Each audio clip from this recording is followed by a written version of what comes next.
Party के मुखिया, विश्व की सबसे बड़ी राजनीतिक पार्टी भारतीय जनता पार्टी के माननीय राष्ट्रीय अध्यक्ष जगत प्रकाश नड्डा जी का सानिध्य प्राप्त हो रहा है। मैं उनका हार्दिक स्वागत अभिनंदन करता हूं। मैं अपने विधानसभा के संयोजकों और विधानसभा के प्रभारियों से अनुरोध करूंगा कि उनका बड़ी माला से उनका स्वागत करेंगे।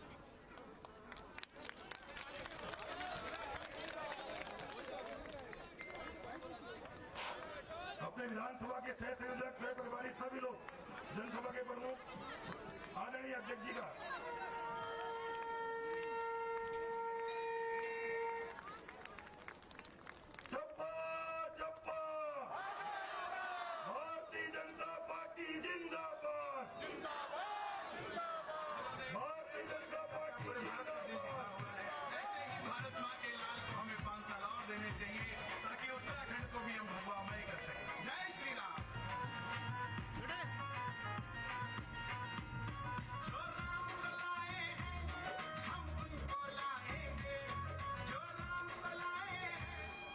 माननीय अध्यक्ष जी का पुनः स्वागत अभिनंदन। मंच पर हमारे बीच डीडीहाट विधानसभा क्षेत्र से प्रत्याशी और सरकार में मंत्री डीडीहाट के विधायक श्री बिशन सिंह चुफाल जी, अपने पिथौरागढ़ विधानसभा से विधायक और विधानसभा पिथौरागढ़ से प्रत्याशी श्रीमती चंद्रापन जी, पार्टी के सम्मानित जिलाध्यक्ष श्री वीरेंद्र सिंह वल्दिया जी, पिथौरागढ़ विधानसभा के प्रभारी श्री मनोज सामंत जी, डीडीहाट विधानसभा के प्रभारी श्री राजेंद्र रावत जी, पिथौरागढ़ विधानसभा की संयोजक दीपिका बोरा जी, अपने जनसभा के प्रमुख राकेश देवलाल जी और अपने सह संयोजक श्री भूपेश पंत जी, डीडीहाट के सह संयोजक अपने दिवाकर जोशी जी, अपने गुजरात के विधायक चेतन भाई जी और जिग्नेश भाई जी और सब बढ़िया है।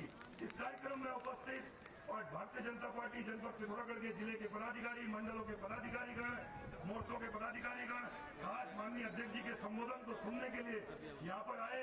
इस संपूर्ण क्षेत्र की सम्मानित जनता का इस मंच से हार्दिक स्वागत व अभिनंदन करता हूँ। मैं पार्टी के सम्मानित जिलाध्यक्ष श्री वीरेंद्र सिंह वल्दिया जी से अनुरोध करूंगा कि वो मंच पर आकर स्वागत भाषण करें।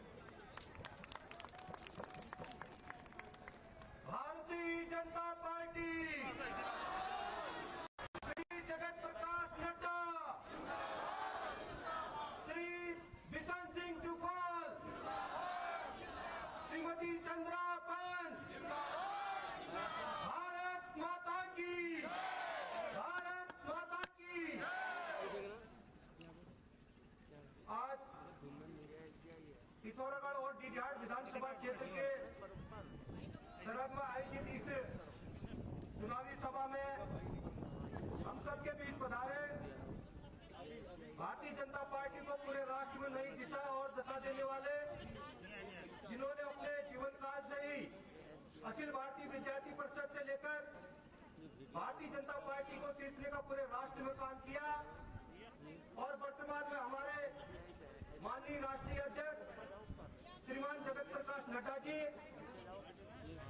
हमारे बीच, हमारे दोनों प्रत्याशी क्रमशः पिथौरागढ़ विधानसभा से श्रीमती चंद्रापन जी, डीडीहाट विधानसभा क्षेत्र से श्री बिशन सिंह चुफाल जी के समर्थन में यहाँ की जनता का आशीर्वाद मांगने आए हैं। मंच में विराजमान पिथौरागढ़ विधानसभा क्षेत्र से भारतीय जनता पार्टी की प्रत्याशी, हम सभी के बीच परिचित चेहरा स्वर्गीय प्रकाश पंत जी की धर्मपत्नी हमारी बड़ी बहन श्रीमती चंद्रापन जी, मंच में विराजमान डीडीहाट विधानसभा क्षेत्र से भारतीय जनता पार्टी के प्रत्याशी और लगातार कई वर्षों से इस क्षेत्र की सेवा करने वाले हमारे आदर्श पूरे उत्तराखंड प्रदेश में भाजपा का जिन्होंने प्रचार करा है ऐसे हमारे बिशन सिंह चुफाल जी, मंच में विराजमान सभी भारतीय जनता पार्टी के अतिथिगण और आज के सभा स्थल में पधारे हुए दोनों विधानसभाओं के कार्यकर्ता बंधु और इस क्षेत्र की मातृशक्ति, बड़े बुजुर्ग, माताएं बहनें और नौजवान साथियों, मित्रों, हमारे लिए गर्व की बात है कि जिला मुख्यालय से नजदीक और नेपाल की सीमा से सटे हुए इस क्षेत्र में धौलखेत के मैदान में हमारे बीच आज हमारे राष्ट्रीय अध्यक्ष श्रीमान जगत प्रकाश नड्डा जी हमारे बीच पधारे हैं। मैं भारतीय जनता पार्टी परिवार पिथौरागढ़ की तरफ से आपका पिथौरागढ़ आगमन पर हार्दिक अभिनंदन और स्वागत करता हूं। मान्यवर, आपने जिस उम्मीद और विश्वास के साथ श्रीमती चंद्रापन जी को पुनः पिथौरागढ़ विधानसभा क्षेत्र से प्रत्याशी बनाया, डीडीहाट विधानसभा क्षेत्र से श्री बिशन सिंह चुफाल जी को प्रत्याशी बनाया, यहाँ की पूर्ण सभी जनता और भारतीय जनता पार्टी के देवतुल्य कार्यकर्ता बंधु आपको आश्वस्त करते हैं कि जिस उम्मीद और विश्वास के साथ आप हमारे बीच पधारे हैं, इन दोनों प्रत्याशियों को 14 तारीख को आने वाले चुनाव में चुनाव चिन्ह कमल के फूल का बटन दबाकर भारी मतों से विजयी बनाकर उत्तराखंड की विधानसभा में भेजेंगे। पुनः आपका जनपद पिथौरागढ़ आगमन पर यहाँ की जो भौगोलिक परिस्थितियां हैं, इससे पूर्व भी आपका आगमन हमारे बीच हुआ है। समय समय पर आपका मार्गदर्शन हम सबको प्रेरणा का देने का कार्य करता है। आज आप हम लोग के बीच आए हैं, तो आपका जो भी उद्बोधन यहाँ पर होगा, भारतीय जनता पार्टी के विचार स्वरूप जो हमारे बीच आएगा, उसको हम ग्रहण करते हुए यहाँ से दोनों प्रत्याशियों को उत्तराखंड की विधानसभा में भेजने का काम करेंगे। आप हमारे बीच आए, पधारे, आप सबका आभार व्यक्त करते हैं। अपने शब्दों को यहीं पर विराम देता हूँ। आप सबका बहुत बहुत धन्यवाद। धन्यवाद माननीय अध्यक्ष जी। हम सबके लिए सौभाग्य है कि देश की सबसे बड़ी पार्टी के मुखिया हमारे मध्य हैं। हम सब कार्यकर्ताओं के लिए गर्व का विषय कि आपने पार्टी को विश्व की सबसे बड़ी पार्टी बनाया है। मैं पिथौरागढ़ विधानसभा से हमारी प्रत्याशी श्रीमती चंद्रापन जी को मंच पर आमंत्रित करता हूं कि माननीय अध्यक्ष जी के आगमन पर स्वागत भाषण रखें और यहां उपस्थित जनसमूह से अपना आशीर्वाद प्राप्त करें। श्रीमती चंद्रापन जी।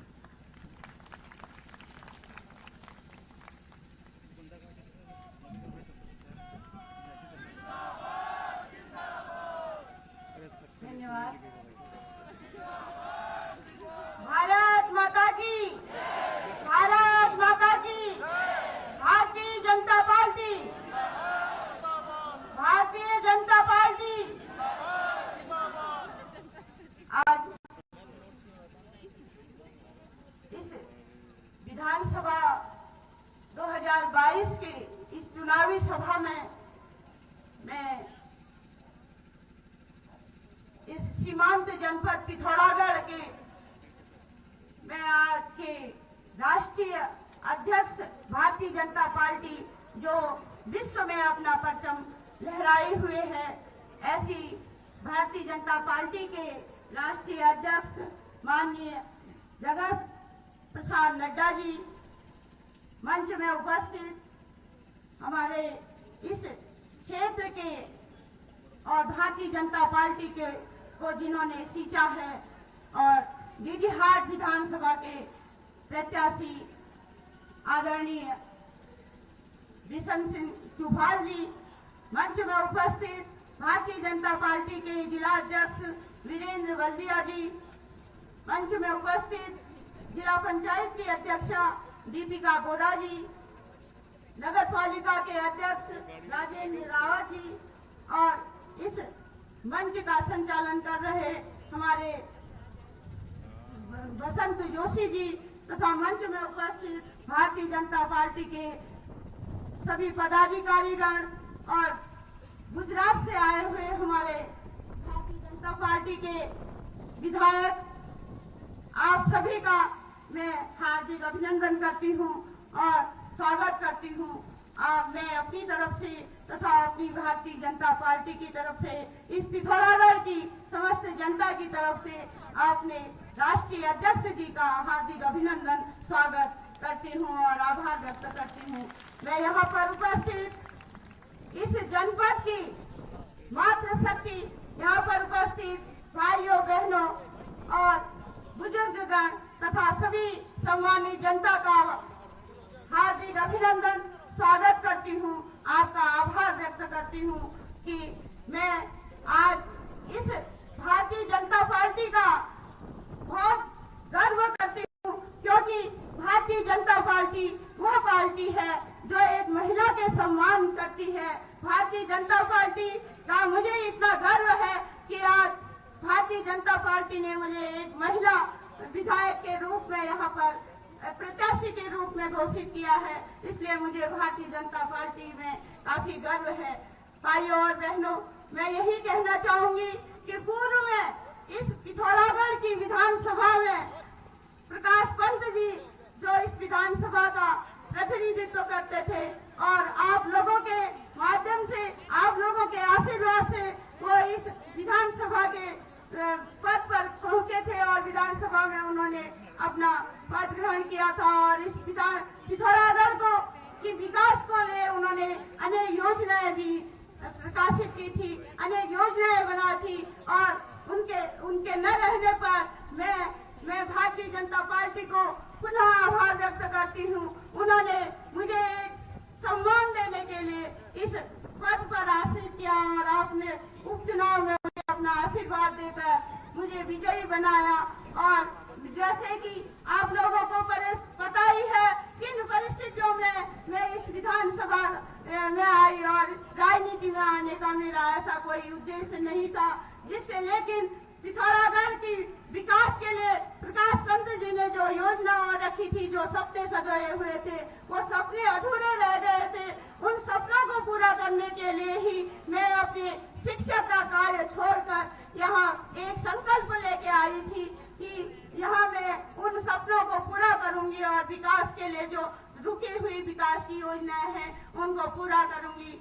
और 2.5 साल के इस कार्यकाल में मैंने अपने जो भी विकास के कार्य हैं वो पूरे करने का पूरा कोशिश की, चाहे वो पेयजल की समस्या इस विधानसभा की सबसे बड़ी समस्या थी और आंवला घाट की योजना लेकर जो हमारी रुकी हुई थी इस पिथौरागढ़ के लिए, वो आंवला घाट की योजना हमारी भारतीय जनता पार्टी ने पूरी की और माननीय मोदी जी के सहयोग से और हमारे राज्य की सहयोग से वो आंवला घाट की योजना पूरी हुई। आज हमारे विपक्ष के भाई कहते हैं कि आंवला घाट की योजना हमने बनाई। मैं आप लोगों के माध्यम से पूछना चाहूंगी कि अगर आंवला घाट की योजना उन्होंने बनाई थी तो 2012 से 2017 तक वो इस विधानसभा के विधायक थे, क्यों न हमारे इस पिथौरागढ़ को पानी की आपूर्ति हुई, क्यों हमारे पिथौरागढ़ नगर को पानी नहीं मिला। मैं इन्हीं बात करूंगी। मैं स्वास्थ्य की बात करती हूँ। स्वास्थ्य के क्षेत्र में उन्होंने जो बेस हॉस्पिटल 2011 में हमारी सरकार ने, भारतीय जनता पार्टी ने यहाँ पर पिथौरागढ़ में जिसकी स्वीकृति दी थी और उस समय प्रकाश पंत जी यहाँ के विधायक थे, मंत्री थे, उन्होंने 2011 में बेस हॉस्पिटल मोस्टमानू नामक स्थान पर स्थापित किया था। लेकिन 2012 में जब हमारे विपक्ष के प्रत्याशी आए, उन्होंने वो बेस हॉस्पिटल का निर्माण वहां छोड़कर लुठुड़ा नामक स्थान में स्थापित किया और 5 सालों तक उनको अपने इस पिथौरागढ़ की जनता की स्वास्थ्य की बिल्कुल याद नहीं आई, मेरे बहनों की याद नहीं आई कि उनका स्वास्थ्य खराब होता है तो हमें अस्पताल की जरूरत होती है। लेकिन मैं धन्यवाद दूंगी अपने माननीय मोदी जी को और माननीय धामी जी की सरकार को, जिन्होंने उस हॉस्पिटल को पूरा करने का प्रयास किया।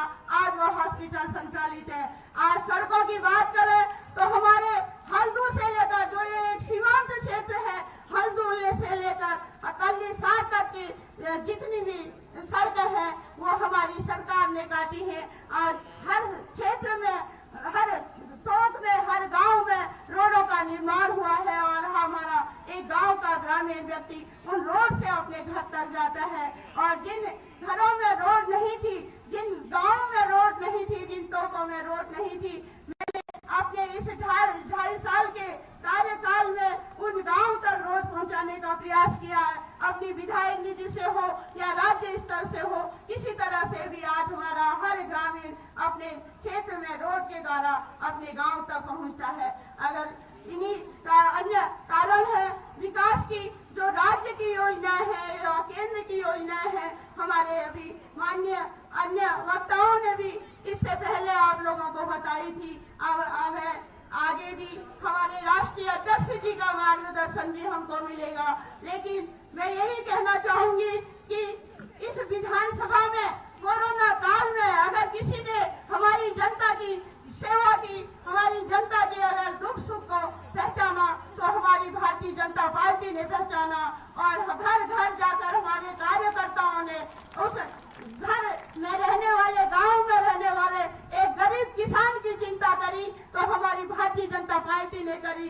मैं बहुत बहुत आभारी हूँ और मुझे गर्व है कि एक महिला होने के नाते मुझे इस महिला का सम्मान दिया है। मैं यहीं पर यही कहना चाहूंगी, मेरी महिलाओं के लिए, मेरी बहनों के लिए जो चिंता करी है कि उनका उज्ज्वला गैस हो और उनको बिजली प्राप्त हो, उनके लिए जिनके लिए घर नहीं थे उनको घर प्रदान किए।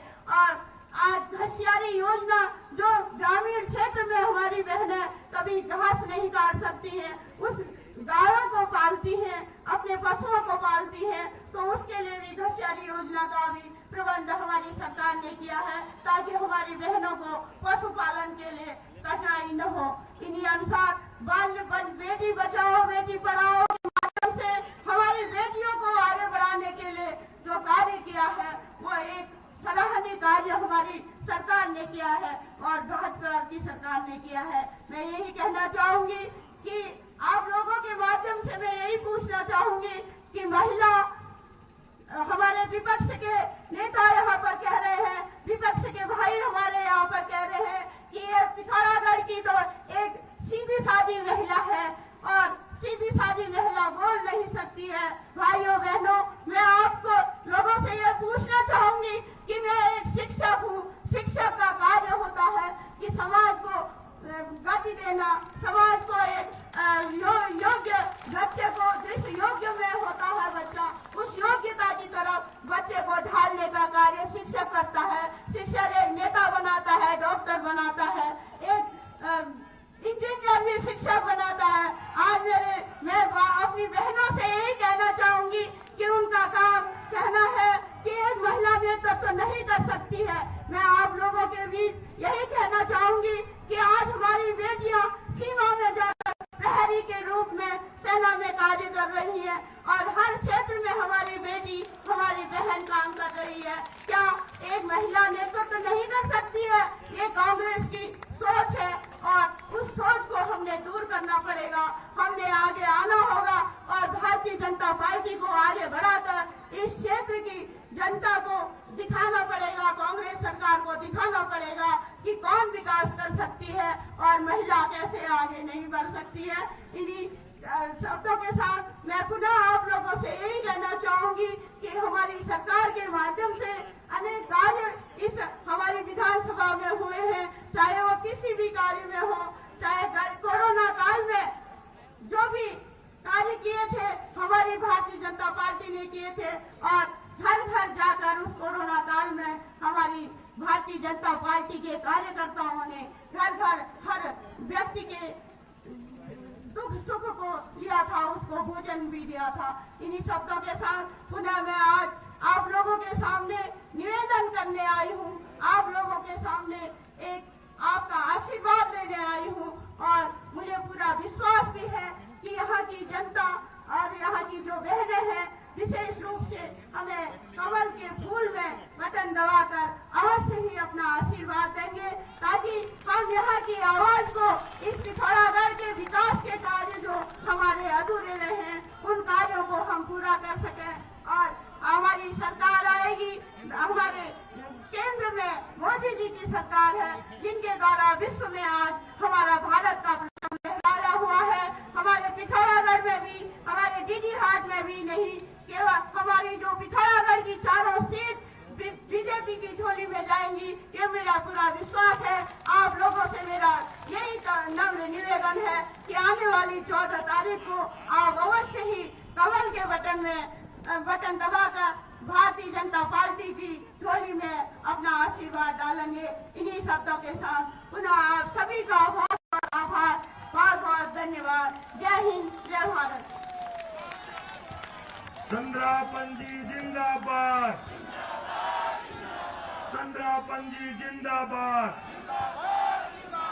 हमारी लोकप्रिय प्रत्याशी श्रीमती चंद्रापन जी ने मातृशक्ति को समर्पित करते हुए अपने उद्बोधन में नारी नेतृत्व की बात हमारे बीच करी है।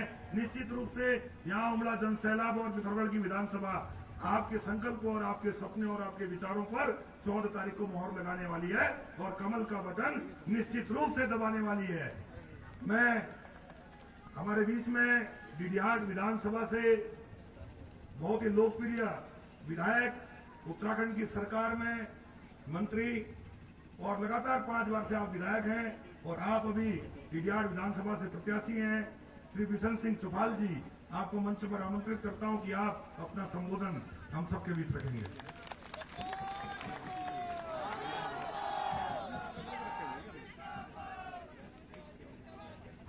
Bharatiya Janata party, Bharatiya Janata party, JP Nadda ji, JP Nadda ji, Pushkar Dhami जी, पुष्कर धामी जी। भाइयों बहनियों, आज हमारे बड़ो सौभाग्य है, हमारे बीच में हमारे जो भारतीय जनता पार्टी राष्ट्रीय अध्यक्ष है ना, हमारे इतने बगल वाले राज्य से हिमाचल प्रदेश और जी से नहीं है, और पहली स्वास्थ्य मंत्री थी हमारे प्रदेश आगा और संबोधित करने रहे पूरे नोट समय दिखे मैं इन्होंने पूरा डीडीहाट घटी लिबर 4 विधानसभा क्षेत्र जो आ रहे हैं सब कार्यकर्ता में इन्होंने आशीर्वाद मिलो हमें और इन्होंने बहुत बहुत यहाँ का इन्होंने स्वागत करो। हमारे बीच में हमारा भारतीय जनता पार्टी जो जिला अध्यक्ष बीरेन्द्र मल्लिया जी अल्लाह जी ने अपने बहुत भल विचार रखा बहुत विधानसभा में जाइए बहुत बड़ी अपने क्षेत्र समस्या रखने चाहिए और चंद्रापन जी जो है हमारे विधायक ले और भारतीय जनता पार्टी उम्मीदवार ले हमारे भारतीय जनता पार्टी का जो दीपिका बोरा जी जो हमारे जिला पंचायत अध्यक्ष छन, मनोज सामंत जी जो हमारे कोऑपरेटिव बैंक का चेयरमैन ले हमारे पार्टी को बहुत यहाँ पर वरिष्ठ नेता ले नगर पालिका का अध्यक्ष राजू रावत जी और जोश जी हमारे जो संचालन कल्याण बसंत जोश जी मंच पर तमाम जब ले आ रहे हैं हमारे भारतीय जनता पार्टी बिहार ले आ रहे हैं और हमारे पार्टी का सब पदाधिकारीगण उपस्थित नाना ठूला जदुले आरिसा सब भाइयों और बहनियों, पत्रकार मित्रों, छायाकार बंधुओं, भाइयों बहनियों, हमारा भारतीय जनता पार्टी सरकार से प्रदेश में केंद्र में हमारी सरकार थी। ये 5 साल अंदर में जब मैं 5 साल पहले यहाँ बैठी पिथौरागढ़ में देहरादून जाऊँ अपने गाड़ी में मैं 17 घंटे लागे थे, लेकिन जब मैं चल अपने गाड़ी देहरादून जाऊँ मैं मात्र को तो लगना ना 9.5 घंटे गो तक सड़क पूछ गया घर घर तक पानी ये की कमाल है ये डबल इंजन सरकारों कमाल है कि डबल इंजन सरकारों तो भाई प्रदेश से जनता कौन लग रहा है भाई केंद्र में भारतीय जनता पार्टी सरकार से प्रदेश में भारतीय जनता पार्टी सरकार बढ़न चाहिए रहे तब हमारे क्षेत्र समस्या समाधान हो 5 साल पहले कांग्रेस सरकार थी और कांग्रेस सरकार 5 साल तक जो मुख्यमंत्री थी उन्होंने अपने कुर्सी बसूना में रह गया, उन्होंने देश आर्थिक स्थिति तरफ ध्यान नहीं दियो, केवल कर्ज लिबर प्रदेश चलाई और हमारे प्रदेश इनकम उसमें केवल 54 में और खर्च को तो दिया 1 रुपए, तो हमारे देश आर्थिक कमजोर कर दे पहली सरकार कांग्रेस सरकार कोरोना काल में ले देखा हमने कोरोना महामारी के सब विकास कार्य ठप पड़ गए, तब ने हमारे विकास कार्यक्रम जो अखिल का पढ़ते ज्ञान हमारे सरकार मुख्यमंत्री पुष्कर धामी जी मैं देखिए 4 महीना अंदर गया था उन्हें कुछ लेना तो 700 जो थी ना निर्णय लिया 700 कैबिनेट में वो 700 निर्णय ये भी लिया हमारे पास डबल गया खजान में डबल निर्णय नहीं गया खाली थोड़ी नहीं गया निर्णय हमारे खजान में डबल गया हमारी योजना थी भारतीय जनता पार्टी सोच ही हो भारतीय जनता पार्टी दिशा से हो कि भाई कबट पैस कर गया हमारे जो इनकम कबट आ ये इनकम हमारे को तो योजना स्वीकृत ना हमारे नितिन लॉकडाउन में सब ऑनलाइन प्राइवेट गरीब नितिन बाप मोबाइल नहीं छियो वो मोबाइल कितना काम हमें करिए वो टैबलेट जो मोबाइल छियो नितिन खात में 12,000 रुपए जान लग रहा वो 12,000 रुपए आज देखा पहली बार नितिन कम कीमतों तो 7-8 हज़ारों मोबाइल ही नहीं गया वो बीच में खराब है नहीं वो नेट लेनी पकड़नी हो अब तो वो 12,000 मोबाइल लगातार चल रही है फटाफट चलो काम कर ले रही यो काम करिए हमारी सरकार जो हमारे बहनी सुनी ला रहे हैं इन्हीं के लिए एक योजना बना की अल्लाह की मुख्यमंत्री महालक्ष्मी योजना वो मुख्यमंत्री महालक्ष्मी योजना से कि जो गर्भवती हमारे बहनी से ना उन्होंने स्वास्थ्य ठीक होना चाहिए दो उन्होंने स्वास्थ्य ठीक हो जाए उन्होंने पेट में जो गर्भ में बच्चे पल मरी वी स्वास्थ्य ले ठीक हो विदा योजना में हफ्ते में 2 दिन तो मैंने फल मिला फल को अमरूद और क्या थोड़ी मिला सेव और अनार मिला हफ्ते में 2 दिन अंडे मिला 2 अंडे मिला दूध मिला और जो ये ड्राई फ्रूट्स जैन स्वास्थ्य ठीक है भारतीय जनता पार्टी व्यवसाय भविष्य गवर्नमेंट सोचे जो नितिन पैदल स्वास्थ्य ठीक हो होने वाले देशों अखिल का बढ़ा ये काम हमारी सोच है भारतीय जनता पार्टी काम कर रही है ये दिशा पर हमारे काम कर रहे भाइयों बहनों कभी गोंद में देखियो हमें गोंद में कोई पेंशन लगा तो मैं माझी तुम्हारी पेंशन तो लग रहा है उनमें तो बूढ़ा की पेंशन लगी नहीं रहा तो मैं हमारी सरकार ले दूनी की पेंशन मिला माझी ले पेंशन मिले और बौजी ले पेंशन मिले और पेंशन ले को तो मिले हमें 1200-1500 करा विधवा पेंशन ले 1500 वाली निराश्रित पेंशन ले 1500 वाली विकलांग की पेंशन ले 1500 मैंने कहा 700 निर्णय ले गया 700 निर्णय पहले मैं 2-4 कौन लो जो भी इलेक्शन हमारे सब क्षेत्र में भाइयों बहनों आज दोनों हमारे आज घर घर पानी पियो पानी नल लगी लोग कुबरे पानी चल रहा हमारे पानी शुरू नहीं चाहिए वही भी काम शुरू है अब पंपिंग योजना में टाइम लग रहा जो हमारे पिथौरागढ़ में एक 7-8 हमें पंपिंग योजना करा दें 4 महीने अंदर करना है चाहे गंगल हाट में हो चाहे डीडी हाट में हो हमें साथ वो पंपिंग योजना लोगों जब पाइप बिछा दे मिले लोगों लगे कि वास्तव में हमारे इलाके में पानी लाइन नहीं चाहिए कभी पाइप लाइन नहीं चाहिए आसपास में पानी स्रोत नहीं मिला तो ऊंचाई वाले क्षेत्र में चाहिए हमें ऊंचाई वाले क्षेत्र में लेगा पंपिंग योजना द्वारा घर घर जो हमारे प्रधानमंत्री नरेंद्र मोदी जी स्वप्न थी कि गाँव तक पानी पूजा घर घर तक नल हो वो नल में जल हो तो बोलो तो जो हमारे बहनी से न जो हमारे मतारी से न उधर समय पर जाओ को तो चिंता हो बजारी ना पानी चिंता हो रात तक गर्मी में 4 बजे उठ जानी बा पानी धार जानी बा माँ चिंता होनी बे माँ सदा परिवार चलो ने माँ चिंता होनी बे नंती स्कूल में आयो ने यहाँ तक कि घर वाले टाइम पे नहीं चिंता होनी बे तो माँ की चिंता को देखते हुए प्रधानमंत्री नरेंद्र मोदी जी ने ये जो पानी घर घर नल और जल का काम किया इससे आज पूरे देश में मेरे हमारे पिथौरागढ़ जनपद पूरे उत्तराखंड में लोग इतने खुशी है जिनने कभी पानी नहीं सोचा कि हमारे घर में पानी आएगा उनके 24 घंटे उनके घर में पानी आ रहा है लेकिन ये योजना कुछ कह रहे हैं कई लाइन में पानी नहीं आ रहा होगा अरे पंपिंग योजना बनाने में तो टाइम लगेगा ना अब खेत में भी हम बीज बोते हैं और खेत में बीज बोएंगे और सुबह उठ के जाएंगे और देखेंगे उंगली से उखोड़ के खोदेंगे वो बीज तो उगेगा नहीं ना कहाँ से उगेगा भाई जब खोदना शुरू कर दो जब उसको 2-4 दिन चलता बीज भी उगना करे तो इसी प्रकार नल बीज के तो पानी का जो पंपिंग योजना है वो पंपिंग योजना जो नीचे से लेकर ऊपर से आपका 10 किलोमीटर चढ़ाई में पानी थोड़ा तो समय लगेगा ना तो लोगों को चिंता मौका विपक्ष के पास कोई मुद्दा नहीं है विपक्षी केवल झूठा बोल रहा है वो झूठ बोलने में माहिर है और कसम खा रहे हैं हमने कहा सारा कसम का ठेका जो है ना झूठे कसम का ठेका हमने इनको दे दिया है इन कांग्रेस को दे दिया है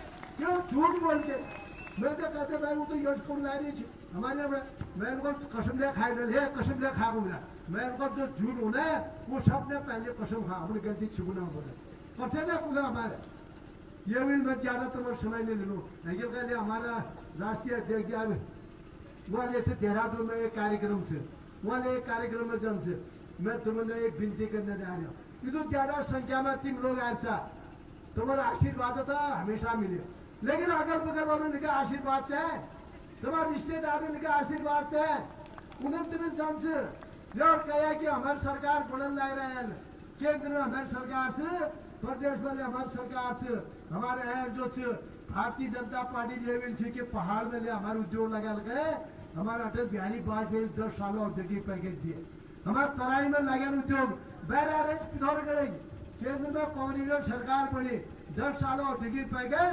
7 साल में बंद कर दो अब कलर लगे भाई हमारे उद्योग जब तुम हमारे औद्योगिक पैकेज है खत्म कर दो तो हमारे बैराज तो हमें लोग बात से प्रधानमंत्री जी करके आत्मनिर्भर बनते आत्मनिर्भर बनना नहीं हम स्वरोजगार मिला लोगों लाई दिया जो तमाम नंतन बेरोजगार थे सब नंतन हम रोजगार दिलो क्योंकि घर में सब पढ़े लिखे थे उन लोगों को रोजगार दिलाने हमारी सरकार योजना से मैं तुम्हें एक बार विनती करते हैं हम अपने पानी विराम करूँ ज्यादा समय नहीं लो एक बार तुम्हें बहुत बहुत धन्यवाद दूँ मैं हमारा आज जो हमारा मुख्य अतिथि रूम में राष्ट्रीय अध्यक्ष जी इन्हें लेकर मैं इन पर आभार व्यक्त करूँ इन्हें लेकर धन्यवाद दूँ जिन्होंने समय दे हमारे क्षेत्र में जो कार्यकर्ता इन्होंने मनोबल क्षेत्र जनता बहुत बहुत आभारी से तो धन्यवाद। गजब कह के साथ सुभाल जी हैं अब की बारी श्री बिशन सिंह चुफाल जिंदाबाद श्री बिशन सिंह चुफाल जिंदाबाद। हम जिन्हें सुनने के लिए सब पार्टी के कार्यकर्ता आम जनता यहाँ पर पहुंची है। बहुत ही लोकप्रिय नेता भारतीय जनता पार्टी को शिखर तक पहुंचाने में जिनकी महत्वपूर्ण भूमिका है पूरे देश और विश्व में भारतीय जनता पार्टी का परचम अलग पहचान इस देश की और भाजपा की बनी आपके नेतृत्व में भाजपा शिखर पर है। हम सब सौभाग्यशाली हैं कि देश की मुखिया भारतीय जनता पार्टी के राष्ट्रीय अध्यक्ष आदरणीय जगत प्रकाश नड्डा जी का जनपद पर आगमन हुआ है। आपका संबोधन हमको मिलना है। हम स्वयं को गौरवित महसूस करते हुए मैं आपको मंच पर आमंत्रित करता हूं कि आप हम सभी का मार्गदर्शन करें। आदरणीय जगत प्रकाश नड्डा जी।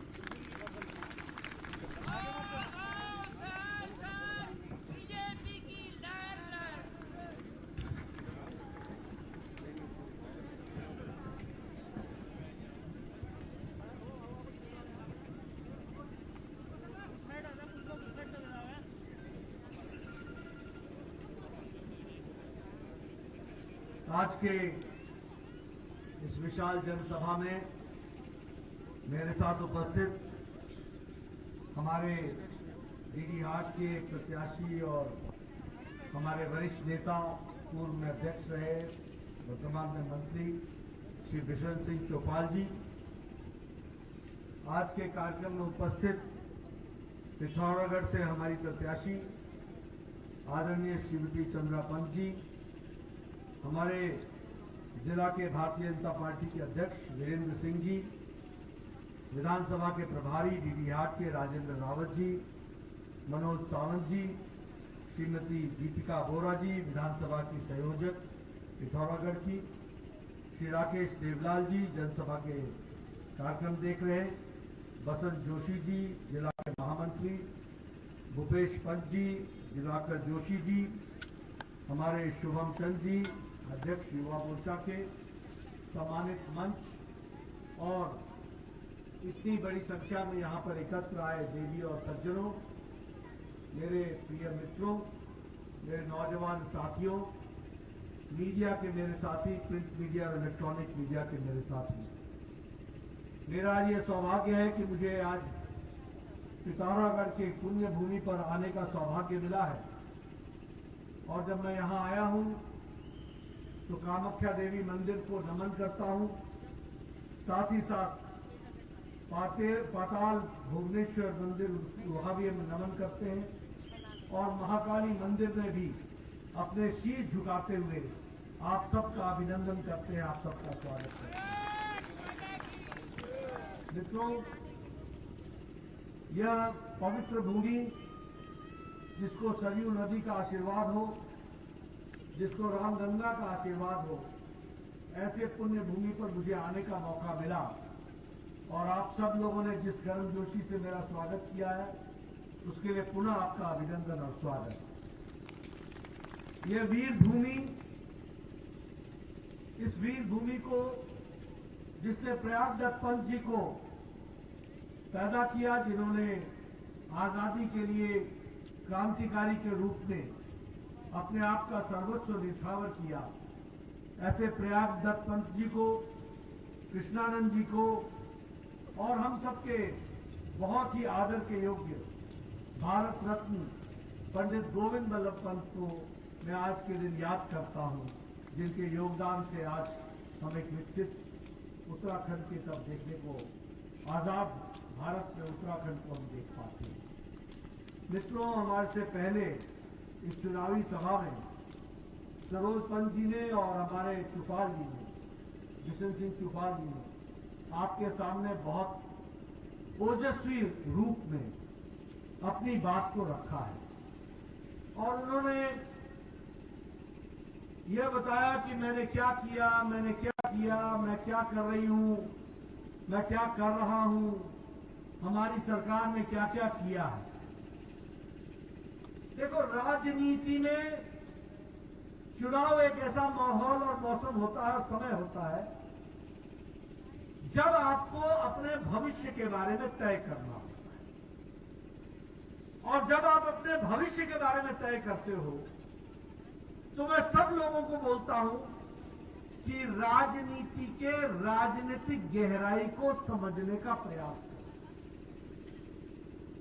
अब आपने चंद्रापन जी को भाषण देते हुए सुना, आपने चुफाल जी को भाषण देते हुए सुना। दोनों ने दमदार तरीके से जो काम उन्होंने और उनकी सरकार ने इलाके के लिए किया है उसको छाती ठोक करके आपके सामने रखा है। ये हमको ध्यान रखना। बोलो, उन्होंने रखा कि नहीं रखा? ये भारतीय जनता पार्टी है जो चुनाव में रिपोर्ट कार्ड के साथ जाती है और कोई पॉलिटिकल पार्टी, कोई राजनीतिक दल में दम ही नहीं है कि वो कह सके कि ये हमने किया है। नहीं कह सकते। इसलिए चुनाव के मुद्दे तय करने हैं तो पहले पार्टी पहचानो। ये भारतीय जनता पार्टी को सपोर्ट कर रहे हो या पार्टी को सपोर्ट करने का मतलब है कि उत्तराखंड को आगे ले जा रहे हो। और अगर किसी और राजनीतिक दल के तरफ जाओगे तो उत्तराखंड को पीछे ले जाने का रास्ता पकड़ लोगे। ये हमको याद रखना चाहिए। आज बताओ, विचार पर चलने वाली कौन राजनीतिक दल रह गई? सभी पार्टियां तो परिवार की पार्टी हो गई। कोई देश में पार्टी उठा के देखो, हर कोई अपना बेटा, अपना बच्चा, अपना परिवार, इसी को लेकर के चला हुआ। विचार के साथ समाज की सेवा करना, देश की सेवा करना, ये काम अगर कोई कर रहा है तो भारतीय जनता पार्टी कर रही है। ये भी हमको ध्यान रखना। इसलिए मित्रों, अपना भविष्य सुरक्षित करो। ये चंद्रापन जी को या चुफाल जी को विधानसभा में भेजना लक्ष्य नहीं है।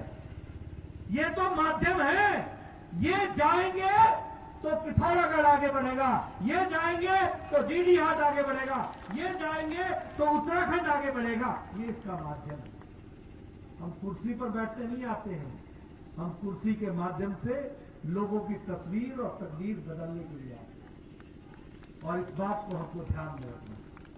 मित्रों, मेरी बात बड़े गौर से सुनना। यह हमारी पार्टी है, मोदी जी के नेतृत्व से लेकर के पुष्कर सिंह धामी के नेतृत्व से लेकर यहां चंद्रापन जी या हमारे चुफाल जी, ये गरीब के लिए, वंचित के लिए, पीड़ित के लिए, शोषित के लिए, दलित के लिए, समाज के अंतिम पायदान पर खड़े व्यक्ति के लिए, माताएं बहनों के लिए और युवाओं के लिए अगर कोई करने वाली पार्टी है तो वो भारतीय जनता पार्टी है। ये भी हमको याद रखना है। अभी मैं पहाड़ी भाषा में सुन रहा था, चुफाल जी पोषण की बात कर रहे थे। पोषण, आपके ध्यान में है कि मोदी जी ने राष्ट्रीय पोषण मिशन चलाया है और किसी भी बच्चे का विकास, पूर्व स्वास्थ्य मंत्री के रूप में बोल रहा हूं, किसी भी बच्चे का विकास पैदा होने के 1000 दिन के अंदर तय हो जाता है कि इस बच्चे में कितनी ताकत होगी, कितनी बुद्धि चलेगी, कितना दिमाग चलेगा। उस 1000 दिन की चिंता हो जाएगी तो वह आगे खड़ा हो जाएगा एक सुदृढ़ नागरिक के तरीके से। ये मोदी जी ने कहा। इस पोषण अभियान को जमीन पर उतारने का काम किसने लिया अपने कंधे पर? बीजेपी ने लिया, पुष्कर सिंह धामी की सरकार ने लिया। ये जनधन योजना कभी सोचा था कि दिल्ली से कोरोना में न पोस्टमैन मिलेगा, न पोस्ट ऑफिस मिलेगा, न मनी ऑर्डर मिलेगा, न कोई कर्मचारी मिलेगा, बिना किसी के मदद के मोदी जी का 500 रुपया का लॉकडाउन के दौरान 20 करोड़ महिलाओं के खाते में पहुंचा दिया जाएगा। ये काम किया तो मोदी जी की सरकार ने किया। मित्रों, देश कहां कितना बदल गया समझो आप। और मैं यहां दावे के साथ कहता हूं, प्रदेश का पूर्व मुख्यमंत्री से लेकर के नीचे गांव तक कोई भी कांग्रेस का नेता ले आओ, अगर वो 15 मिनट अपने किए हुए काम के बारे में भाषण दे दे तो मैं देखूंगा कि उनको कितना आता है। मैं इसको समझने की कोशिश करूंगा। वो बोल नहीं सकते, वो रख नहीं सकते, वो कोई चर्चा नहीं कर सकते। अब देखिए, हम लोगों ने मोदी जी ने कार्यक्रम चलाया स्वच्छ भारत अभियान। स्वच्छ भारत, ये कांग्रेसी लोग मजाक उड़ाने लगे, मखौल उड़ाने लगे। ये स्वच्छ भारत होता क्या है, क्या मिलेगा उससे? अरे मित्रों, जिसको गरीबी नहीं मालूम उसको क्या मालूम होगा कि स्वच्छ भारत अभियान क्या लाएगा। आपको जानकर आश्चर्य होगा कि यहां लगभग 20,000 ऐसे गांव थे जहां लोग खेतों में जाया करते थे अपने दैनिक नित्य कर्म के लिए। घर में शौचालय नहीं था और 11 करोड़ बहनें आज उनके घर में इज्जत घर नहीं था, शौचालय नहीं था। मोदी जी ने शौचालय को इज्जत घर कहा, महिलाओं की इज्जत कहा। अब उनको खेतों में नहीं जाना पड़ेगा, सड़कों पर नहीं जाना पड़ेगा, उनके लिए घर में शौचालय बनाया, इज्जत घर बनाया और उनको इज्जत प्रदान की। ये महिलाओं से सशक्तिकरण हुआ। और आपको जानकर के आश्चर्य होगा कि आपके यहां भी 5,22,000 घर ऐसे थे जहां शौचालय नहीं था। आपके यहां भी हजारों गांव ऐसे थे जहां लोग खुले में शौच जाया करते थे। आज मोदी जी के नेतृत्व में और पुष्कर सिंह धामी के नेतृत्व में एक भी गांव खुले में शौच जाने वाला गांव नहीं रह गया। सबके घर में शौचालय बन गए। ये परिवर्तन आया है। और आपको जान करके आश्चर्य होगा कि पिथौरागढ़ में भी 8,800 शौचालय बने हैं। पिथौरागढ़ में उसी तरीके से अभी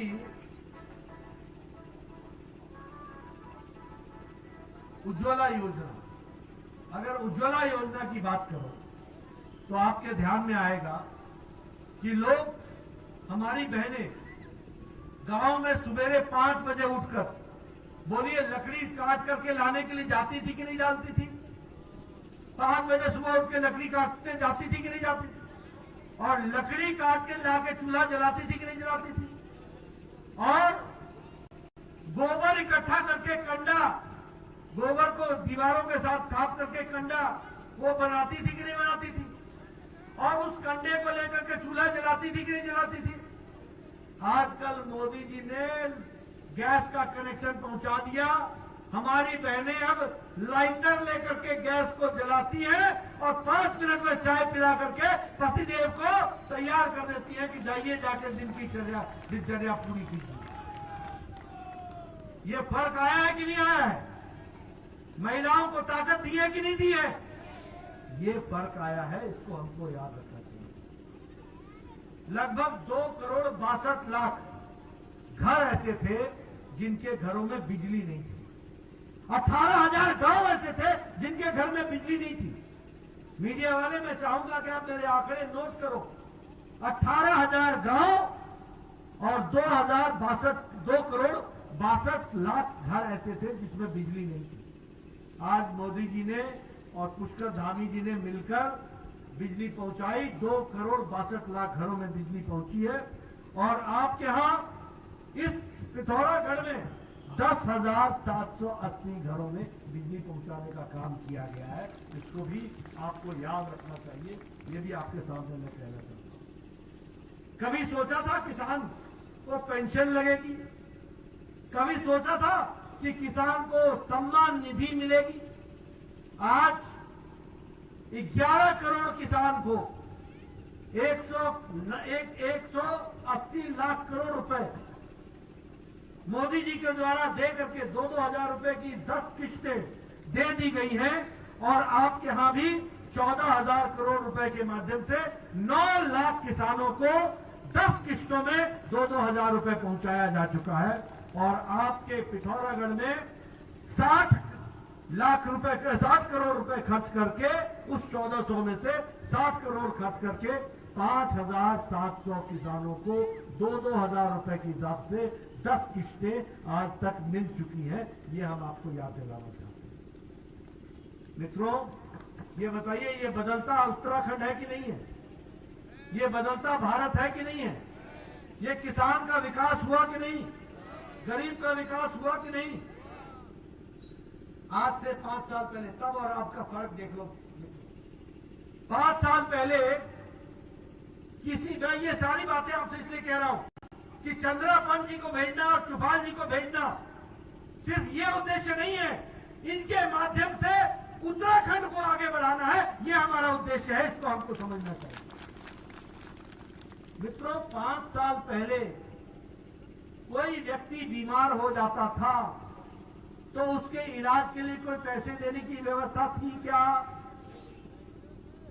आज मोदी जी के द्वारा, और मैं ही स्वास्थ्य मंत्री था, दुनिया की सबसे बड़ी स्वास्थ्य सुविधा हेल्थ कवरेज 50 करोड़ लोगों को 5 लाख रुपए सालाना, हर साल 5 लाख रुपए गंभीर बीमारियों से इलाज करने के लिए 50 करोड़ लोगों को हर साल 5 लाख रुपए का इंतजाम हमारे प्रधानमंत्री मोदी जी ने यह कार्य को किया है। और 5 लाख हेल्थ कवर हर साल देने का निश्चय किया 50 लाखों को। दुनिया की सबसे बड़ी स्वास्थ्य सेवा आयुष्मान भारत को लागू किया। और आपको खुशी होगी कि देश में 2,19,00,000 लोगों ने इसका फायदा उठा लिया। और सबसे बड़ी बात कि उत्तराखंड में पुष्कर धामी जी ने एक और बड़ा काम किया। वो ये किया कि उत्तराखंड के हर परिवार को उस 5 लाख रुपए के हेल्थ कवर से जोड़ दिया है, ताकि किसी भी घर में गंभीर बीमारी आए तो उसके इलाज के लिए 5 लाख रुपए उसको दिया जाए अटल आयुष्मान योजना के तहत। और उन्होंने इसमें 464 करोड़ रुपए अभी तक खर्च कर दिए पुष्कर धामी जी के और त्रिवेंद्र रावत जी यानी बीजेपी की सरकार ने किया। ये हमको याद रखना चाहिए। ये वीरों की भूमि है। बताइए, यहां सैन्य धाम बना रहे हैं कि नहीं बना रहे हैं? इससे पहले किसी ने सोचा? यहां हमारे फौजी भाई बैठे हैं, हमारे फौजी भाई बैठे हैं ना। 1 रैंक 1 पेंशन जब आप लोग फौज में भी नहीं गए थे 1971 से ये डिमांड चल रही थी, 1 रैंक 1 पेंशन। किसी ने नहीं सुनी, लेकिन मोदी जी ने सारा बकाया पुराना उतार दिया। 42,000 करोड़ रुपए 1 रैंक 1 पेंशन के तहत फौजी भाइयों को पहुंचाया। और उत्तराखंड में 1,16,000 फौजी भाइयों को सीधा लाभ 1 रैंक 1 पेंशन के माध्यम से पहुंचाया है। ये भी हमको याद रखना चाहिए।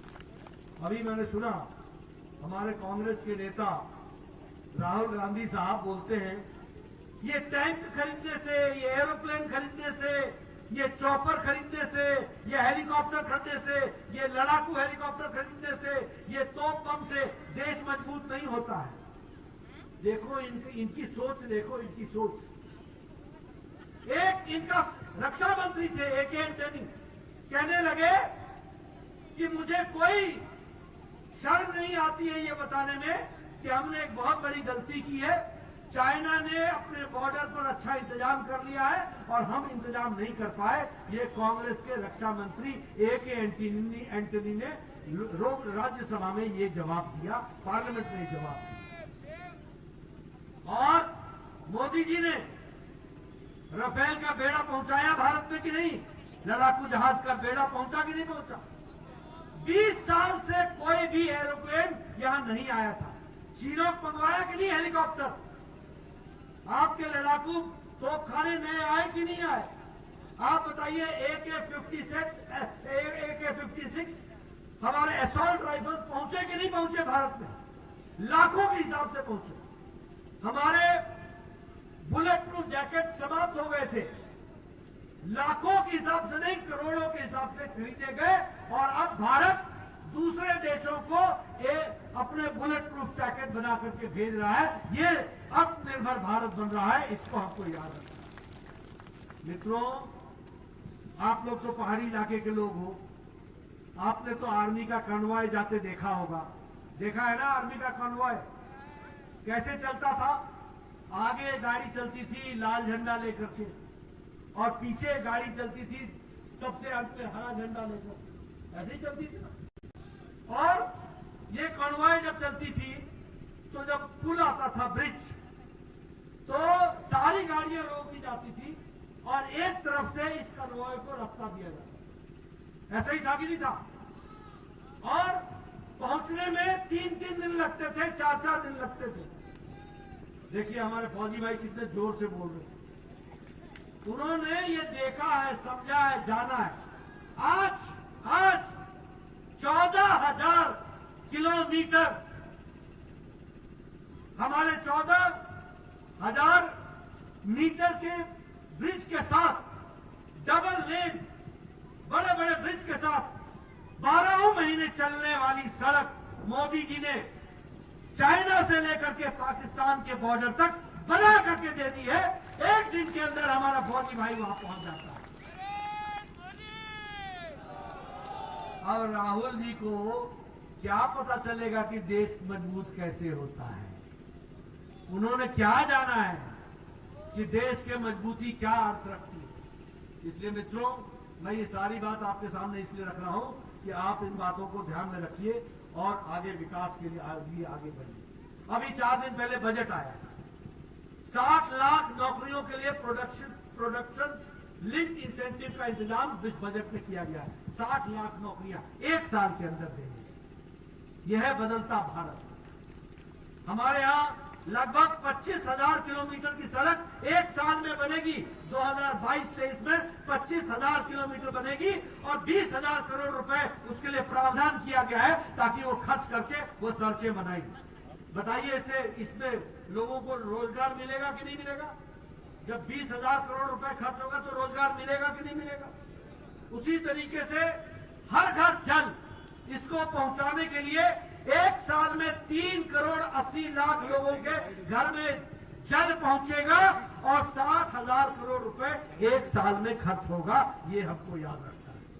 उसी तरीके से प्रधानमंत्री आवास योजना, ये प्रधानमंत्री आवास योजना में लगभग 80 लाख घर 1 साल में बनेंगे। कितने बनेंगे? 80 लाख घर। और कैसे घर होंगे? उसमें शौचालय अलग होगा, किचन अलग होगा, बेडरूम अलग होगा, साथ में टेरेस अलग होगा, गैस का कनेक्शन अलग होगा, पक्का छत होगा और इसका मालिक नहीं होगा, घर की मालकिन इसकी मालिक होगी। ये महिला सशक्तिकरण होगा। कहां भारत को मोदी जी ले जा रहे हैं समझो। ये 4 धाम सड़क, बद्रीनाथ, केदारनाथ, यमुनोत्री, गंगोत्री, 900 किलोमीटर की सड़क, 12,000 करोड़ रुपए खर्च होगा। 2022 में ये सड़क बनकर के तैयार होगी, 4 लेन सड़क होगी। बताइए इससे विकास उत्तराखंड का होगा कि नहीं होगा?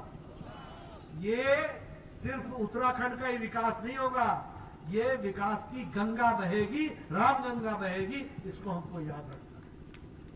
इसलिए नए उत्तराखंड के विकास में अपना योगदान, आज यहां लॉ यूनिवर्सिटी आ गई, आज उत्तराखंड में लॉ यूनिवर्सिटी आ गई, रबर प्लास्टिक्स की इंजीनियरिंग के सेंटर बन गया। उसी तरीके से हमारे यहाँ डॉप्लर्स आ गए। उसी तरीके से विकास की एक नई नई कहानी लिखी जाने लगी। एक नई कहानी को विकास के दृष्टि से यहां पर रचा गया। अब आप बोलोगे इधर उधर की बात करते हो, पिथौरागढ़ की बात करो। मैं आपके सामने पिथौरागढ़ की बात करता हूं। स्वास्थ्य मंत्री रहते हुए मुझे मौका मिला था। मोदी जी ने कहा था कि हमारी इच्छा है हर जिले तक हम मेडिकल कॉलेज पहुंचाएं, और उस समय उन्होंने कहा हर लोकसभा में एक मेडिकल कॉलेज पहुंचाओ। आज मैं गौरव के साथ बोल सकता हूं कि पिथौरागढ़ में मेडिकल कॉलेज खुल रहा है। इसके लिए स्वीकृति हो गई है, 293 करोड़ रुपए इसके लिए स्वीकृति हो गई है, और वो उस काम को आगे बढ़ाया जा रहा है। ये मेडिकल कॉलेज ही नहीं होगा दोस्तों, ये मेडिकल कॉलेज नई आर्थिक नीति को जन्म देगा। कॉलेज के आसपास दवाइयों की दुकान खुलेंगी, डायग्नोस्टिक सेंटर्स खुलेंगे। एक आर्थिक विकास के साथ साथ इस मेडिकल कॉलेज का पैदा होने वाला, पढ़ने वाला डॉक्टर वो पिथौरागढ़ के गांव तक पहुंचेगा और वहां जाकर के इलाज करेगा। ये बदलती तस्वीर आएगी, इसको भी याद रखें। इसलिए अब उनसे कहा गया रोपवे बना रहे हैं। अभी उत्तराखंड की बात कर रहे हैं, रानीबाग से लेकर के हनुमानगढ़ी लगभग 8.5 किलोमीटर का रोपवे का काम चल रहा है। गौरीकुंड से लेकर केदारनाथ 8.5 किलोमीटर का रोपवे बन रहा है। गोविंद घाट से लेकर के घंगियारा, इसमें भी लगभग 8.8 किलोमीटर का रोपवे बन रहा है। ये जो रोपवे है ये टूरिस्ट के लिए, इंडियन आर्मी के लिए और ट्रांसपोर्टेशन के लिए एक नए क्रांति लेकर के उत्तराखंड में आएगा। इसको भी आपको याद रखना चाहिए। ये विकास की एक नई गंगा बहेगी, इसको भी आपको समझना चाहिए। मित्रों, मैं आपके सामने ये सारी बातें बड़े तफसील से लंबे उसमें कह सकता हूं, लेकिन आपका ज्यादा समय न लेता हुआ मैं सिर्फ एक ही बात आपसे कहूंगा कि आप विकास के दृष्टि से जो काम मोदी जी ने शुरू किया है, पुष्कर सिंह धामी जी ने आगे बढ़ाया है, उसको और मजबूती करने का काम आप पकड़ो। एक दो बातें और आपके साथ करना चाहूंगा और पत्रकार भाइयों को चाहूंगा कि ये बात जरूर लोगों तक पहुंचाओ। आज कांग्रेस के नेता आते हैं, नई नई बड़ी बड़ी बातें कहते हैं। उनसे पूछना कि जब तुम्हारी सरकार थी दिल्ली में भी और उत्तराखंड में भी, तो उस समय तुमने उत्तराखंड और पहाड़ी राज्यों का स्पेशल कैटेगरी स्टेटस वापस लिया। तुमने उत्तराखंड को विकास के लिए पहाड़ी राज्यों को जो अलग से सुविधा मिलती थी उससे उत्तराखंड को वंचित रखा था। आपने 2014 में मोदी जी को प्रधानमंत्री बनाया। उन्होंने बिना आपके डिमांड के, उस समय हमारी सरकार नहीं थी उत्तराखंड में, हम विपक्ष में थे, बिना हमारे डिमांड के मोदी जी ने ये नहीं देखा कि यहां कांग्रेस की सरकार है, मोदी जी ने आपका स्पेशल कैटेगरी स्टेट फिर से बहाल किया और आपको स्पेशल कैटेगरी स्टेट में डाला। फर्क क्या पड़ा?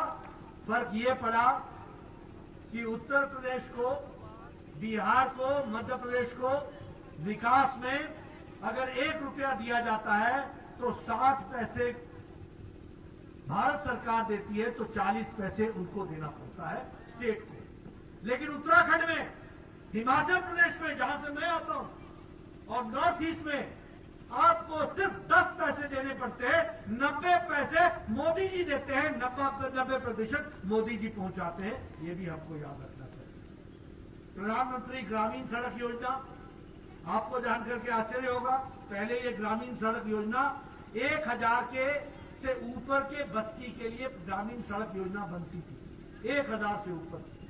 मोदी जी ने उसको 500 के नीचे लाया, और अभी उत्तराखंड को देखते हुए 250 से नीचे की भी आबादी वाले बस्ती को, ऐसे 756 बस्तियां हैं, उनको प्रधानमंत्री ग्रामीण सड़क योजना से जोड़ दिया गया है। अब पक्की सड़क वहां भी बनेगी, ये हमको याद रखना चाहिए।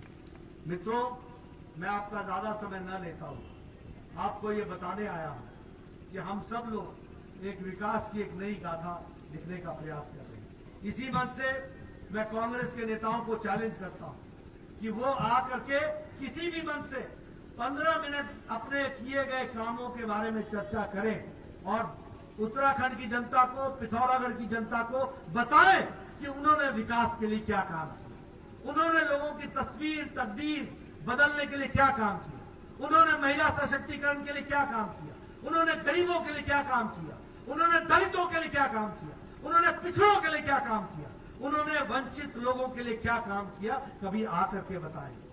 कांग्रेसी कभी बताएगा नहीं। वो हमेशा क्या करेगा, कैसी बात करता है, मैं तो जमीन से आया आदमी हूं, मैं तो पहाड़ से आया हुआ आदमी हूं। सरयू के इधर पार वाले को बोलेंगे मैं तो सड़क बनाना चाहता था, लेकिन सरयू के पार वाले बोल रहे हैं कि सड़क उधर से बनाओ, यानी वार और पार में झगड़ा। मैं तो आपको सड़क बनाना चाहता था, लेकिन ये पहाड़ वाले बोल रहे हैं कि पहाड़ मेरे इलाके से लेकर के जाओ, तो मैं क्या करूं, वहां जमीन नहीं मिल रही, यहां आप काम नहीं करने दे रहे, इसलिए सड़क नहीं बन रही। बहाने लगाना इनका काम था, लोगों को लड़ाना इनका काम था, भाई भाई को लड़ाना इनका काम था, जाति जाति को लड़ाना इनका काम था, कोई विकास के बारे में नहीं सोचते थे। आज भारतीय जनता पार्टी की सरकार आई है, एक नए कल्चर के साथ, एक नई संस्कृति के साथ, एक नए विचार के साथ पार्टी को खड़ा करने का, पार्टी के माध्यम से प्रदेश को खड़ा करने का काम भारतीय जनता पार्टी ने किया। मुझे बहुत हंसी भी आती है। आजकल एक नेता आए थे, मुझे पता चला गंगा आरती की। मैं उनसे पूछने वाला था, ये जिंदगी में पहली बार आरती हुई है कि इससे पहले भी कभी की? अरे मित्रों, तुमको गंगा आरती कराना, चंदन लगाना, मंदिर ले जाना, घंटी बजाना, ये तो भारतीय जनता पार्टी ने सिखाया। इससे पहले तो तुमने ये भी कभी नहीं किया था। ये भी आपको ध्यान में रखना चाहिए। ऐसे लोग जो वोट के लिए हर कुछ करते हो, बिना विचार लेकर के काम में जुटते हो, देश की सेवा के लिए बातें करते हो लेकिन उसको पूरा न करते हो, ऐसे लोगों को घर पे बिठाना आपका काम है और यहां बैठे लोगों को काम देना आपका काम है। ये आपसे मैं निवेदन कर रहा हूं। इसलिए मित्रों, मैं आपसे सिर्फ एक ही बात अंत में कहूंगा कि आप हमारे चंद्रकांता बहन जी को, आप चंद्रापत जी को आप विजय हासिल कराइए, आप बिशन सिंह चुफाल जी को विजय हासिल कराइए, आप फकीर राम टामटा जी को गंगोली घाट से आप सफल बनाइए और धारचूला से एक साधारण परिवार से आने वाले व्यक्ति को, धन सिंह धामी जी को आप विधानसभा में भेजिए, पिथौरागढ़ की तस्वीर बदलिए, 4 में से 4 नंबर पाइए और 100% नंबर अपना रिजल्ट दीजिए और 100% अपना विकास कराइए। इन्हीं शब्दों के साथ बहुत बहुत धन्यवाद। आपने मेरी बात सुनी, आपका बहुत बहुत धन्यवाद।